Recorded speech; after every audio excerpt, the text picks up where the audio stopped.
Everyone has a story to tell. Welcome to Dingo Talk, where we explore the experiences that make us who we are.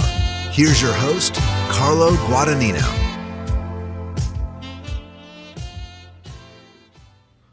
What's going on, Chuckleheads? I am Carlo Guadagnino. This is Dingo Talk. My guest this week is the head football coach of St. John's U of the Minnesota Interscholastic Athletic Conference, Coach Gary Fasching.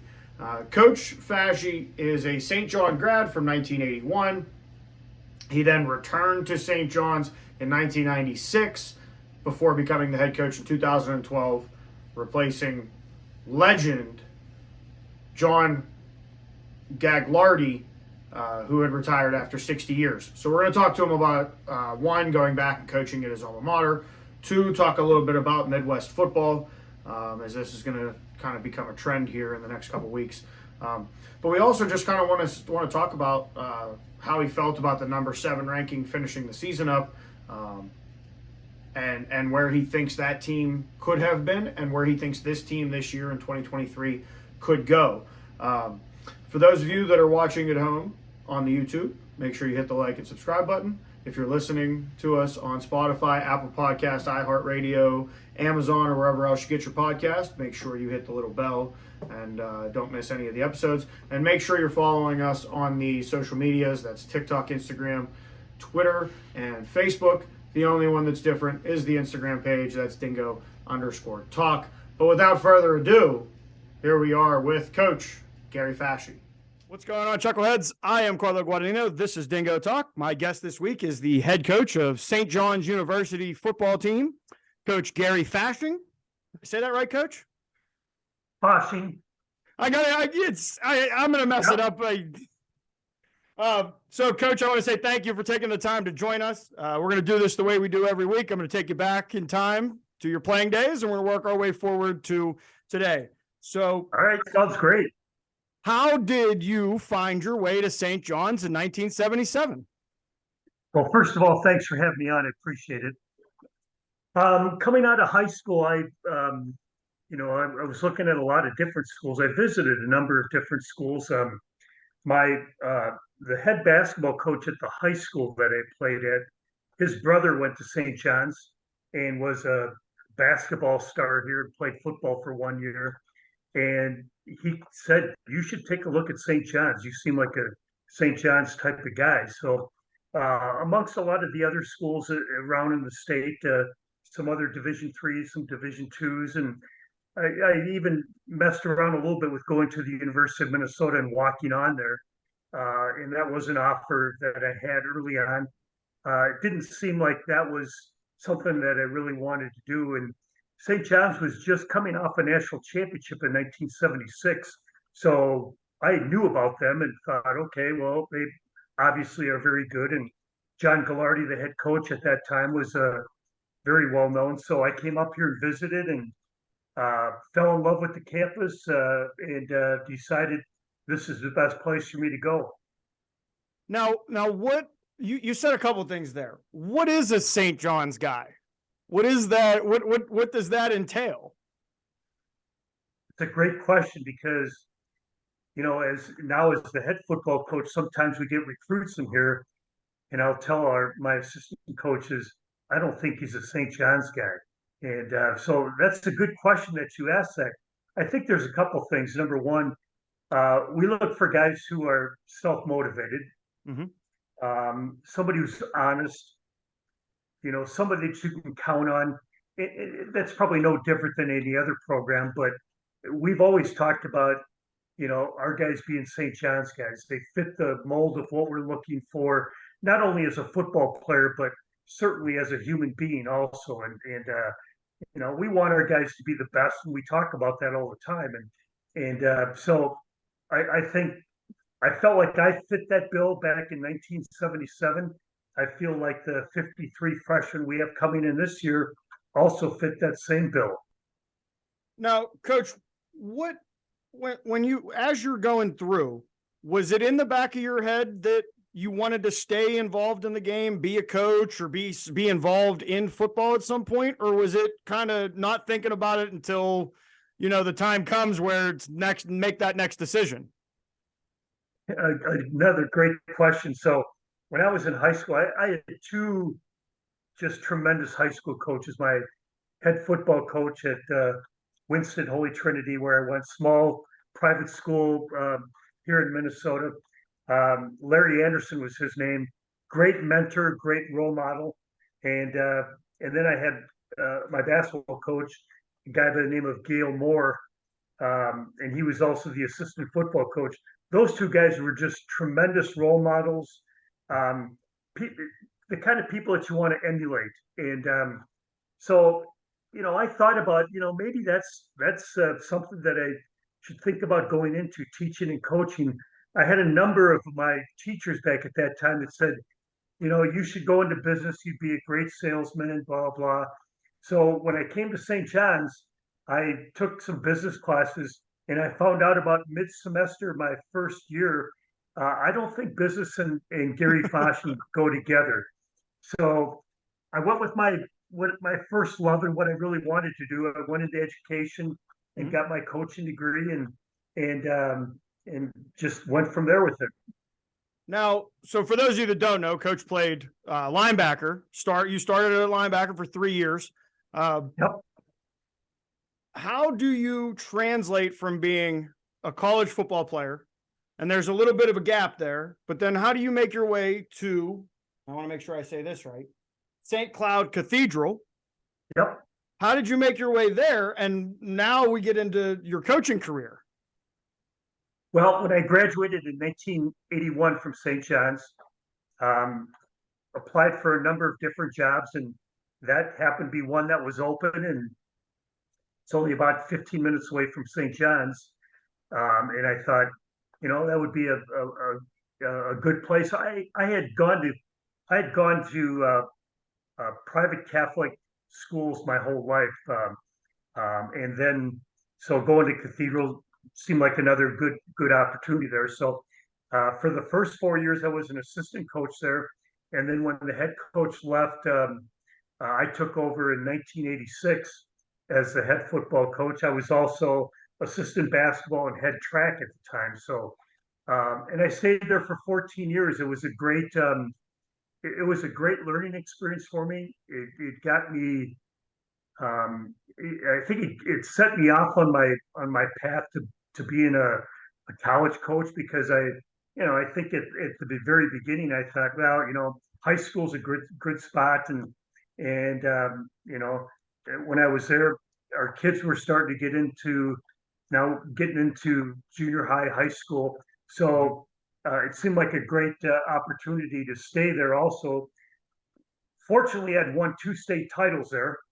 They'd never won a state title before, so we won two of them while I was there, and then I started getting other people saying, you should maybe look at some other things, bigger schools, and and then fortunately, an opening occurred here at St. John's, and Coach Gallardi at the time called me up and asked if I'd be interested, and I said I'd certainly be interested. So I came here and was an assistant for 17 years with him. And then when he retired, excuse me, when he retired at the age of 86, by the way, I'm not going to coach that long. That was going to be a question. Yeah, when he retired, then I was fortunate enough that I got the job. Now, so I have a couple questions. Being a Pittsburgh guy, Western Pennsylvania football it was drilled into me that it's, you got Florida, you got Texas, you got California, and people will say Pennsylvania, but if you're from Pittsburgh, it's not that other side of the state. It's the Whippeal. So Yep. give us an insight onto Minnesota high school football and Minnesota football as a whole. Yeah. Well, I think first of all, the game has gotten better and better in the state of Minnesota, and I think every year we see that. You look at the D1 school in our state, University of Minnesota. They've had some recent success now with PJ Fleck as their coach. They get a lot of Minnesota kids. North Dakota State, I think everybody's heard of North Dakota State. They get a lot of Minnesota kids, so they come into our state and recruit the state very heavily, Wow. along with South Dakota State. So some of the surrounding Mm-hmm. States really come in and recruit hard, and so the level of football here, I think, has gotten really, really good. You look at the metro area of Minneapolis, St. Paul, and the suburbs. A lot of good football teams in that area. High school football, I think, is really taken off in the state. We got great coaches. They're experienced. They're knowledgeable, and they really do a great job in their schools. So I find over the years that I've been now, this is going to be my 42nd year as a coach. I found out over the years that I'm more and more impressed with the state of Minnesota football than I've ever been. And I Mm-hmm. think that's a credit to the high school coaches and also to the other colleges in the state here. We have some great football, even in our league. Bethel University in our league, they've been in the playoffs a number of times, and they have a great program, Mm-hmm. very solid. So there's a lot of great schools in the state, and I would say very proud to be part of the football experience here in Minnesota. Coach, what's your coaching philosophy, and how has it changed in those 40 plus years? Well, I don't think it's changed very much. I would say maybe I've changed a little bit. Mm-hmm. I'm probably a little bit more mellow than I was when I started out back in 1981 or 82. I hear that from some of my former high school players when they come and watch me now, and they go, "Wow, you're really mellow compared to what you were as a high school coach." And I think that happens over years. But my philosophy is this: I think number one, you got to treat people the right way, and that goes with your players, your coaches, the people in your community, because I think that's kind of the stepping stone to having a great program. Mm-hmm. And we're not trying to get converts here. I'm not trying to convert people to do things the way we do here at St. John's, because there's a lot of ways of coaching football. But what I found is I think if you treat people the right way, they're going to respect you and play for you. Mm-hmm. Probably the biggest thing that I learned from John Gallardi, who coached here for 60 years, by the way, that's 60. I That's an saw that in incredible your. thing. I saw that in the Yeah. bio as I was going through it. That's a number that jumps out at you very quickly. Yeah, that and the fact that he won 489 games during Yeah. those 60 years. But the thing that I probably learned the most from him was preparation. Mm-hmm. Preparing yourself and your team to play a football game. And he always used to say, we never practiced long, but we practiced really smart. And he always say, we're not invading Mars, we're playing a football game. So, our approach was always way different than everybody else's. And I don't know how much people know about our program, but we just wear helmets and shoulder pads. We're never in full gear. And we've been practicing that way for 50 some years. Wow. And now you see everybody kind of practice that way. Mm-hmm. The NFL has to do that. But Coach Gallardi, way back in the 1970s, he had already decided that, to keep your guys healthy and to take care of them and make sure they're ready to go on game day, you better protect them in practice a little bit. So Mm-hmm. we would work extensively on preparation and then making sure that our guys were prepared to play a game. Oh yeah. Making sure that they, repetition.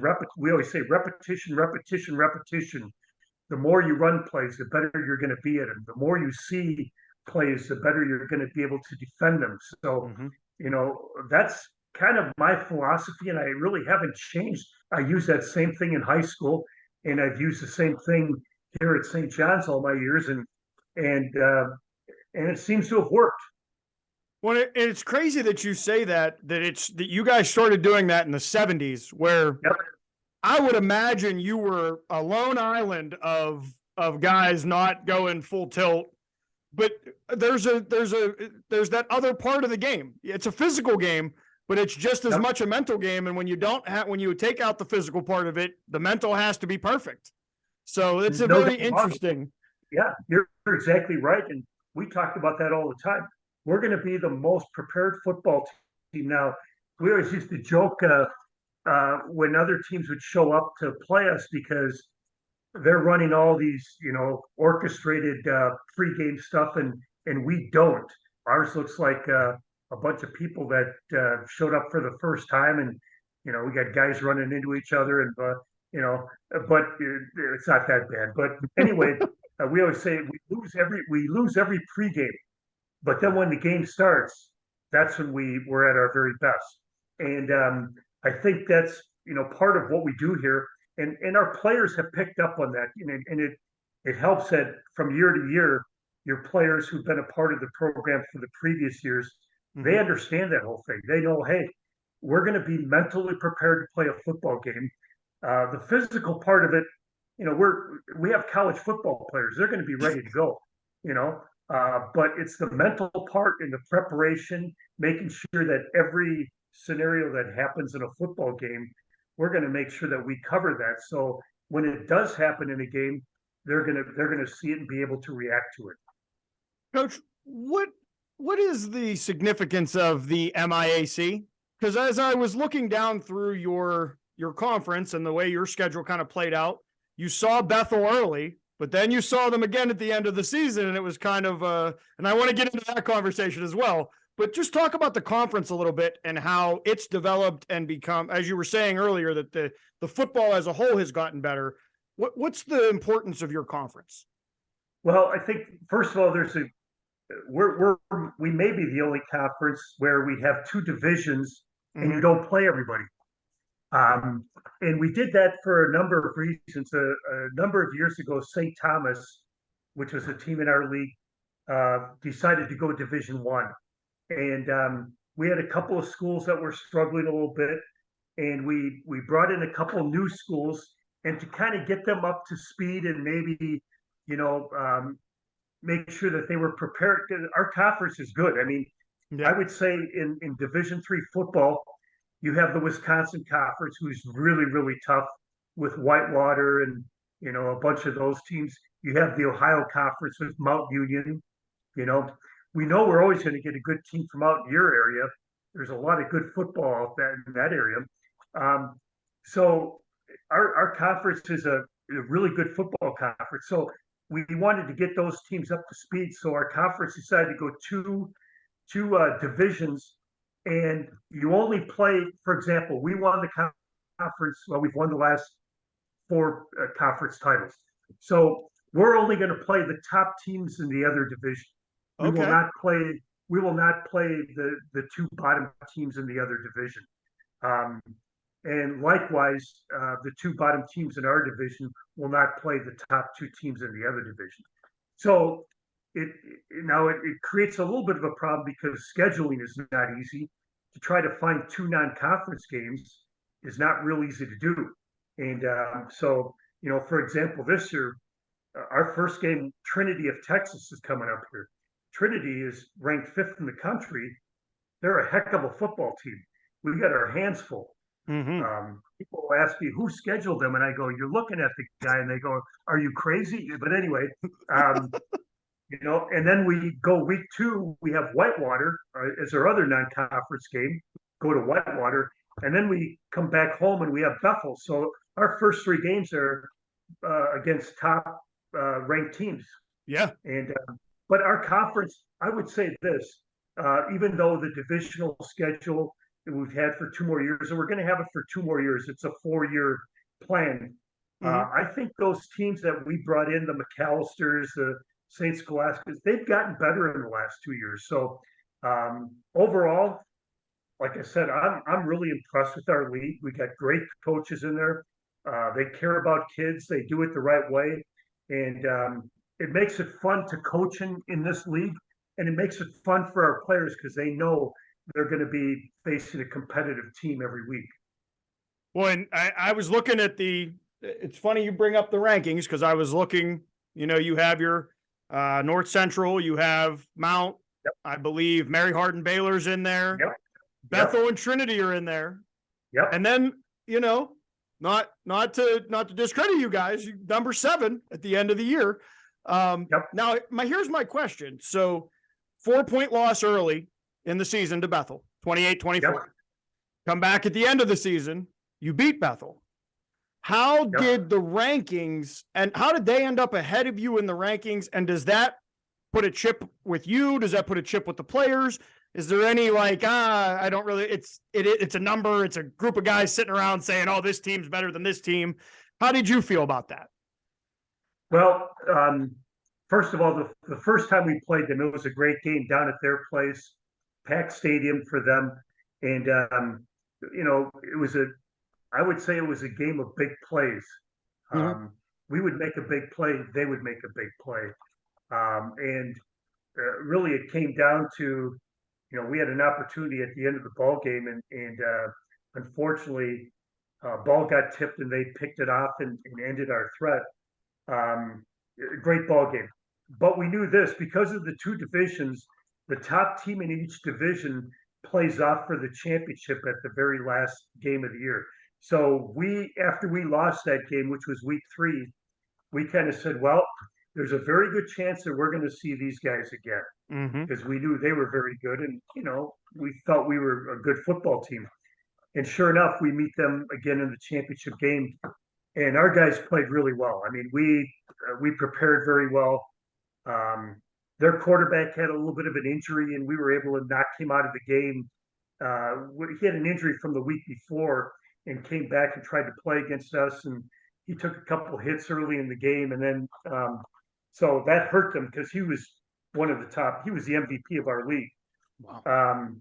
Now, how did they end up ranked higher than us? Well, we both got into the playoffs. We were the automatic bid. They got in as an at large, and they played really well in the playoffs. Their quarterback got healthy, and they had Mary Hardin Baylor on the ropes to get Wow. into the Final Four, and they ended up losing in the fourth quarter.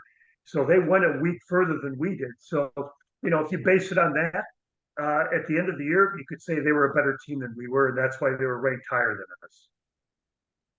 I feel that that's going to be a real fun game come week 3 for you guys.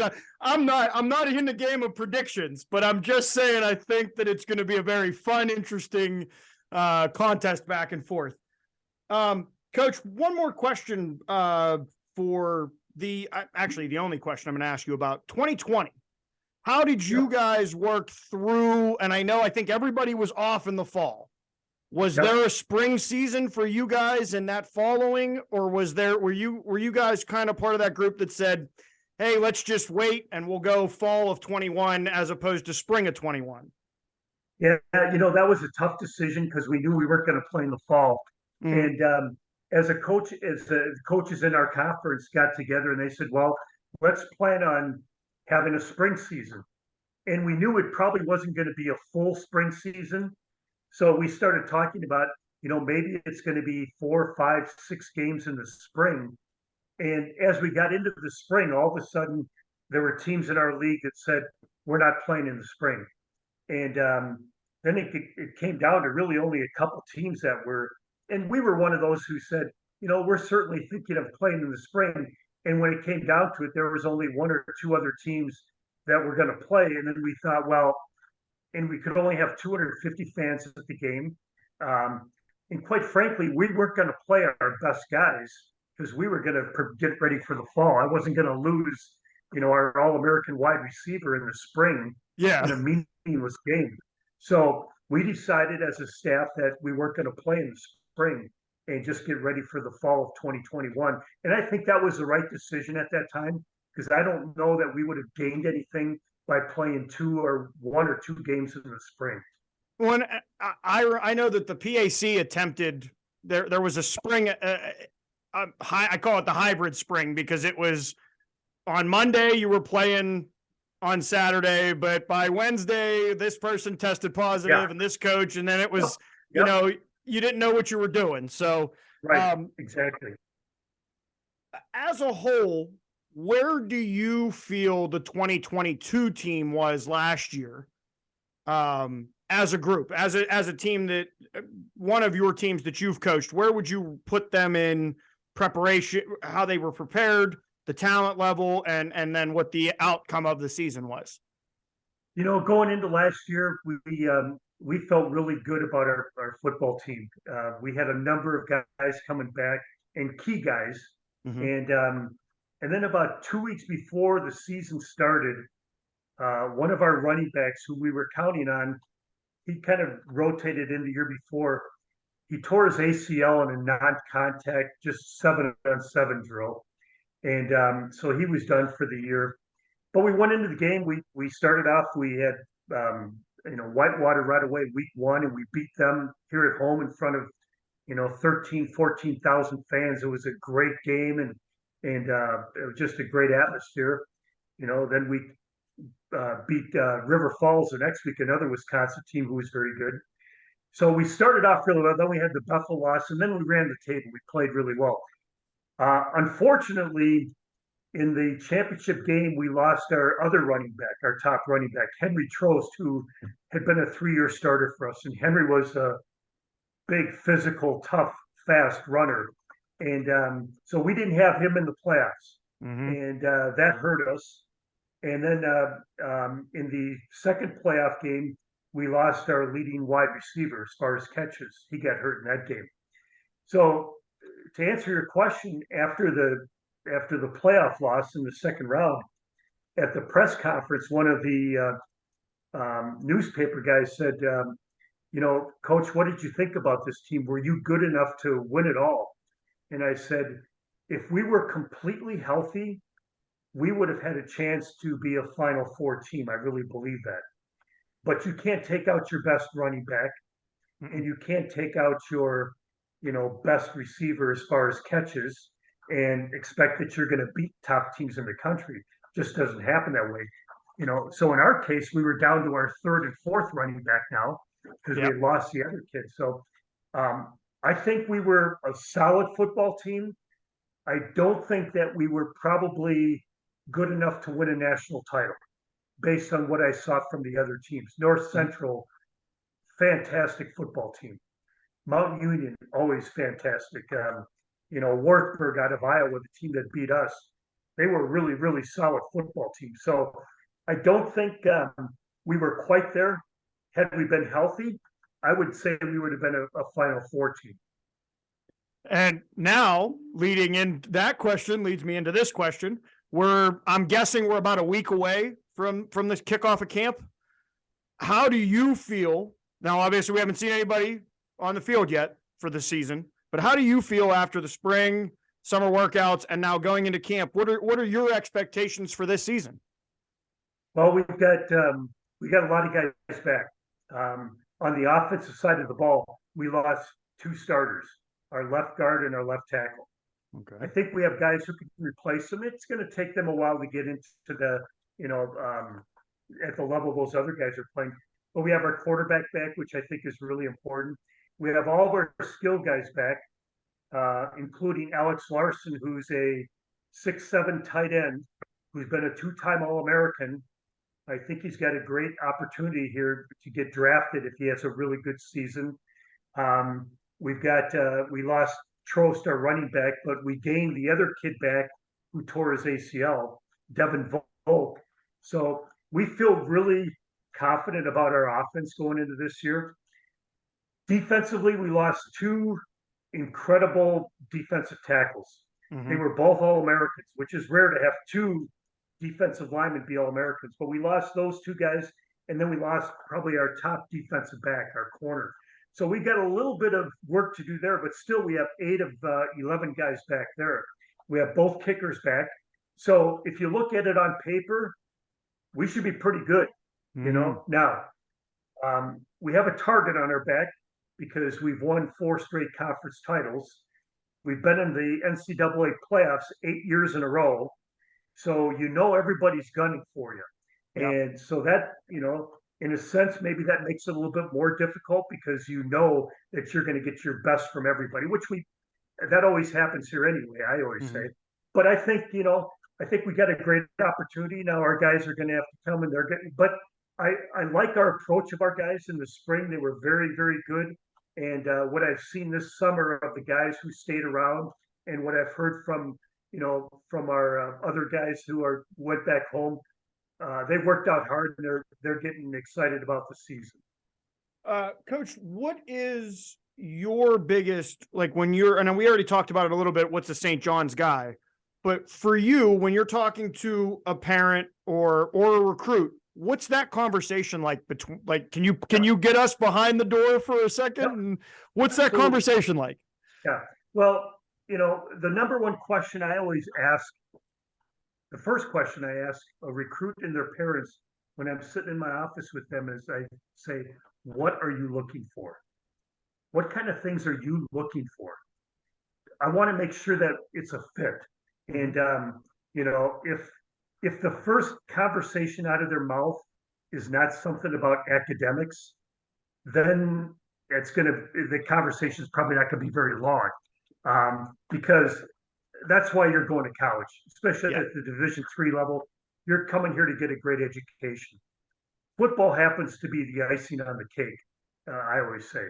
But I tell them, if you send your son, number one, we're going to take great care of them. We're going to treat them the right way. We're going to take care of them. My job as a football coach, I know I have to win football games here, but I also know that your son has to graduate in 4 years. And I also know that we have to give him every kind of tool and skill he's going to need to be successful for the rest of his life. So I always say we prepare your son for the next 40, 50 years of his life. So he becomes a great community member, a great father, a great husband, all those things are really important. So our conversation, a lot of times we don't talk a lot of football stuff. We talk about all the other things that are part of what we do here. I'm really lucky because we have 12 coaches on our coaching staff. We have 6 full-time guys, and then we bring in another 6 guys to help out at practice. We have 201 kids coming in on August 11th. So we have a big football team. So we have, of those 12 coaches, 11 of them played here and went to school here at St. John's. So we get it. We understand what this is about.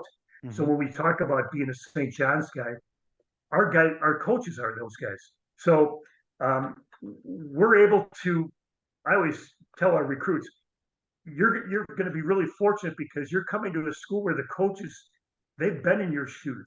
We've sat in that chair. We know what it's like. We're going to be able to help you out. And then when you graduate, we're going to be there for you for the next 40, 50 years of your life. Now, I may not be there for that long, but our young coaches will carry on that tradition and move it forward, just like, Coach Gallardi did and like I did following him. So that's really what the conversation entails, when I have that discussion with guys when they come into my office. Coach, what was the biggest takeaway that you got from Coach Gallardi?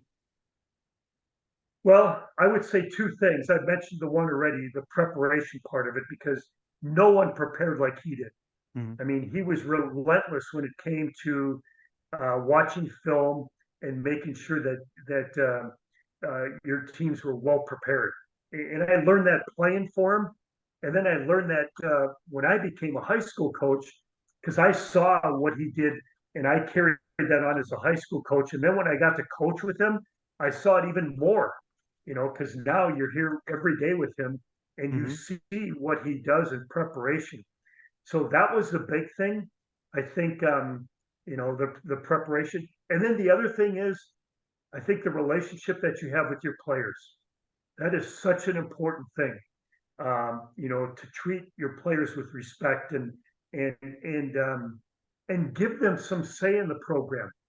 For many years when John was coaching, he let the quarterback call the plays up until he really retired back in 2013. Our quarterbacks are still calling most of the plays. I don't have the guts to do that right now, but he let the players always felt like they had a say in the program, and we still do that. We take their, we ask for their advice sometimes, and we ask them, hey, what do you think? One of the first things I do after the first series of a game, I'll go over to the offensive line. I go, guys, what plays do you think we should be running? They're out there, they know, and so that's part of everything that we do here. But I think that relationship that you have with your players, I think that makes a big difference in the success of your program. Coach, I got 2 questions about Division III. One, what's the biggest difference between the divisions? Obviously, we know no scholarships, That's the big, there's no, which is kind of, in my opinion, a myth, because there is money out there. You just have to you have to apply for the grants and whatnot. But in your opinion, what's the biggest difference? Well, that's a great question because we get a number of transfers from Division I schools and Division II schools. And I ask them that every time. And they always say the biggest difference is the speed of the game. Okay. Because at every position at a D1 level, you have kids who they're the top players. I mean, and I would say at the Division III level, you have some of those players, but maybe you don't have all of those players on the field. So the speed of the game is always a big thing that I hear from guys. You know, the size of players. I mean, I look at our offensive line right now, and we're going to average 290, almost 300 pounds on the offensive line. And there's Division I schools that might even be smaller than that. Yeah. So I don't know that it's necessarily the size, but certainly the speed of the game makes the biggest difference. And then the follow-up to that is, what is the significance or importance of the Division III level? Because when we talk about Division I, Division II, and I've even as I've been going through Twitter today, I saw a bunch of things about NAIA, and it seems that Division III is now starting to creep into being talked about, but it still doesn't seem like it gets as much respect as it should. As a former Division III athlete myself, it's a little chip I carry. But so what do you think the significance of Division III? And I think you touched on a couple things. Well, number one, I think it's the purest form, right? Because the kids that are playing in Division III, guys like yourself, myself, the players we have here now in other Division III schools, they're playing for the love of the game. They're not getting scholarship money to play football. They're probably really good students, like most of ours are, and they're getting really good financial aid and academic aid, but they're playing football because they love the game. And it's the purest form, I think. And there's not strings attached to it. I hear this all the time. A lot of times from transfers when they come in here, they go, well, I wasn't getting an opportunity to play because there was somebody who, the coaches, they gave him the scholarship, so they had to play him versus, whatever the case is. So there are no strings attached here. Nobody's getting scholarship money, so I don't have to play a kid because I have to justify why I gave him a scholarship. Yeah. I'm going to play a kid because he's out there, he's working his butt off, and he's the best kid at his position. Well, and I think it's interesting. The coaches that I've talked to through this season so far, it's kind of a Mike Tomlinism.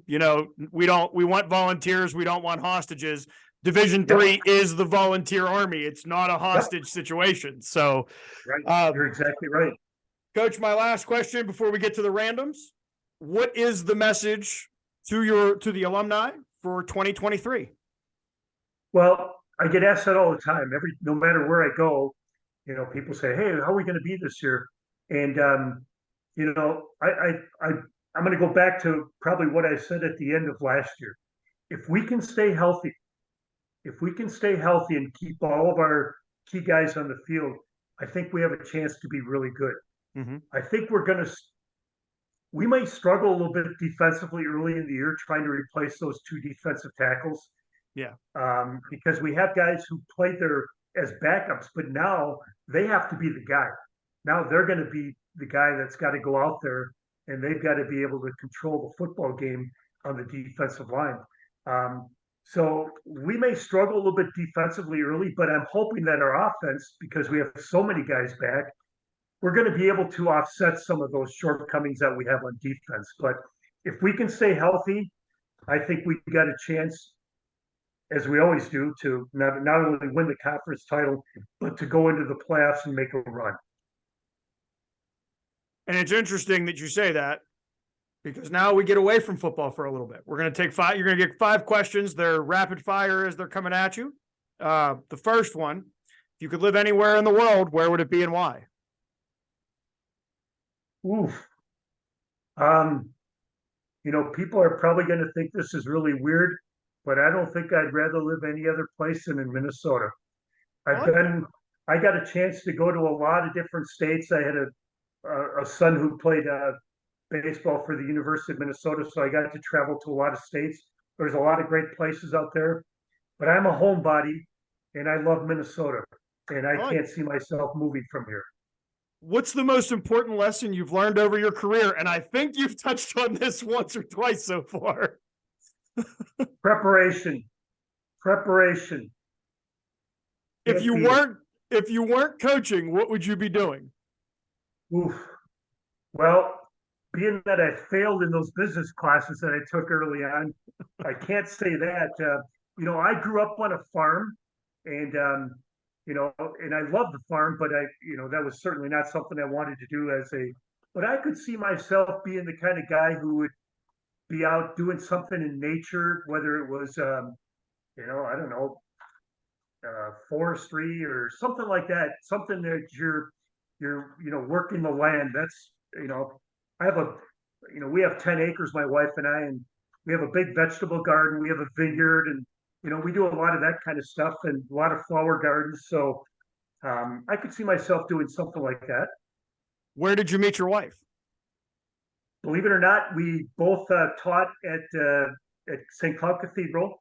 Our rooms are right down the hall from each other. I was the head football coach. She was the cheerleading advisor. Okay. How much better can you get, right? That's a pretty good match right there. Yep. Yep. Coach, what's the best compliment you've ever received? I think the best thing, and I've heard this from a lot of people, is that I'm honest. What's the best insult you've ever received? That's the double-sided sword of the compliment. Yeah. Well, I know there were people who questioned whether I could follow somebody like John Gallardi. They said, can he follow and do what John did? And fortunately, we've been able to keep it up.